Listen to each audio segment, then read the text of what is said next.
পশ্চিমবঙ্গ বিধানসভা নির্বাচনের ফলাফল প্রকাশের পর রাজ্য জুড়ে এক নতুন রাজনৈতিক প্রেক্ষাপট তৈরি হয়েছে। এই নির্বাচনের উত্তাপ কেবল রাজনীতির মাঠেই সীমাবদ্ধ থাকেনি, বরং বিনোদন জগতের একাধিক পরিচিত মুখের নির্বাচনী ভাগ্যেও বড় ধরনের রদবদল ঘটিয়েছে। এই তালিকায় রয়েছেন অভিনেতা রুদ্রনীল ঘোষ। তিনি হাওড়ার শিবপুর কেন্দ্র থেকে বিজেপি প্রার্থী হিসেবে উল্লেখযোগ্য ব্যবধানে জয়ী হয়েছেন। নিকটতম প্রতিদ্বন্দ্বী তৃণমূল প্রার্থীকে প্রায় 16,000 ভোটে পরাজিত করেছেন তিনি।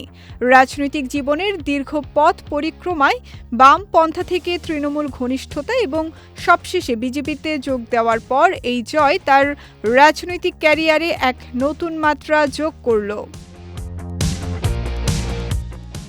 অন্যদিকে তৃণমূল কংগ্রেসের দুই তারকা প্রার্থী সোহম চক্রবর্তী ও সায়ন্তিকা বন্দ্যোপাধ্যায়ের জন্য নির্বাচনের ফলাফল ছিল বেশ হতাশাজনক।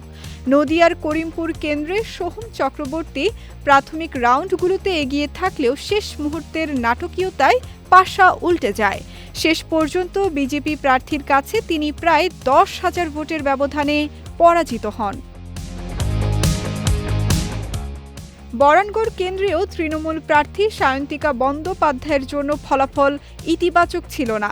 বিজেপির প্রার্থীর কাছে বড় ব্যবধানে পরাজিত হয়েছেন তিনি। এর আগে উপনির্বাচনে জয়লাভ করে রাজনীতির মাঠে আসার আলো দেখলেও সাধারণ নির্বাচনে এই হার তার রাজনৈতিক ক্যারিয়ারের জন্য একটি বড় ধাক্কা হিসেবেই দেখা হচ্ছে। এদিকে বিজেপির হয়ে নির্বাচনী মাঠে বড় সাফল্য পেয়েছেন অভিনেতা হিরণ চট্টোপাধ্যায়। শ্যামপুর কেন্দ্র থেকে তিনি তৃণমূল প্রার্থীকে 22,000-এরও বেশি ভোটের বিশাল ব্যবধানে পরাজিত করে জয়ী হয়েছেন। একই চিত্র দেখা গেছে ব্যারাকপুর কেন্দ্রে।